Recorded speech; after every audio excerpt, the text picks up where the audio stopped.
this channel. I read scary stories. I always add a bonus meditation at the end.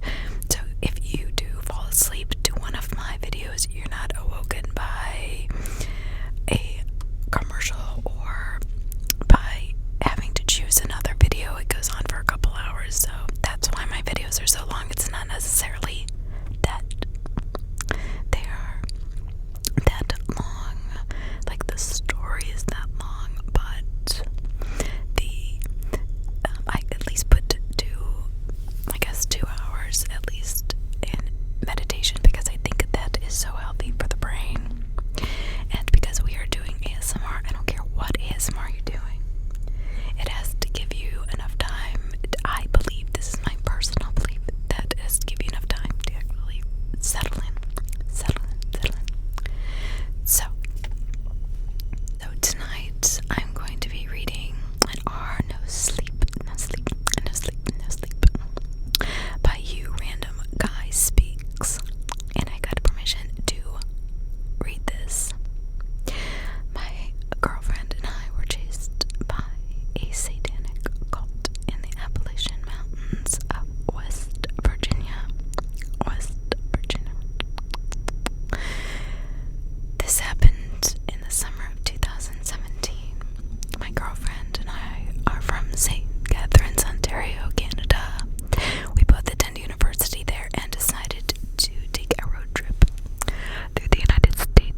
Now in the area of the Appalachia, we had no street lights. Of course, it was so dark, and you could only see what your headlights allow you to see, which is maybe a few feet in front of you, maybe 20, 30 feet at the very most. Everything was fine. That was until I noticed two huge headlights in my rearview mirror. At first, I didn't think anything of it, because there hadn't been a car following us the entire time. But because it was so late at night, but I kept an eye on them. Something about those headlights and how fast they were heading towards our car. They were closer and closer until they were right on us. They were so close to the car. I could see exactly, to my horror, what the truck was. The same red truck from the gas station. There's no way they found us. There was no way. Oh, I'd been driving for hours. How did they know where they find us? Somehow these people had found us again, hours away from where we were. I screamed, "It's them!" I yelled. My girlfriend obviously began to freak out and dialed 911, no service. I floored the gas pedal, not knowing what was 10 meters in front of me. All we cared about was getting away from these freaks.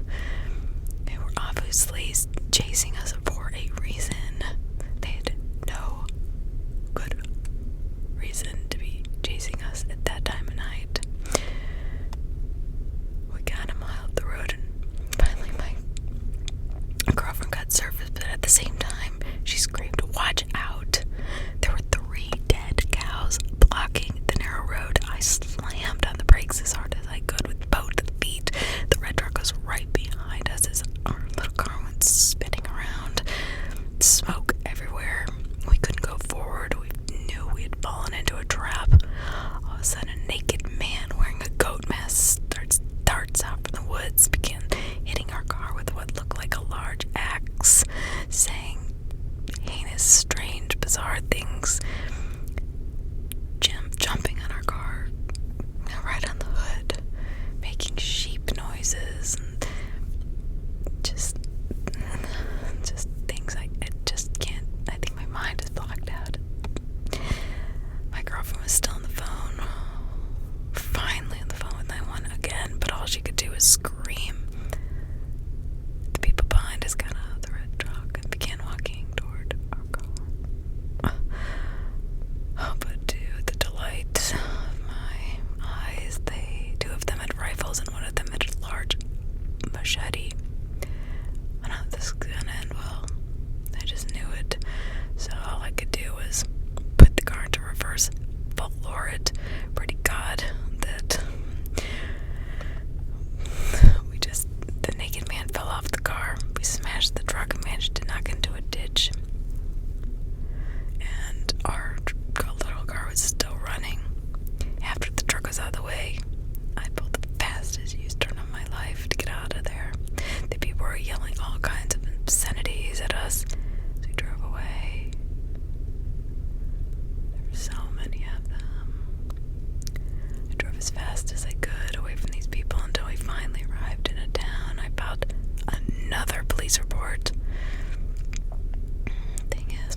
So there's a little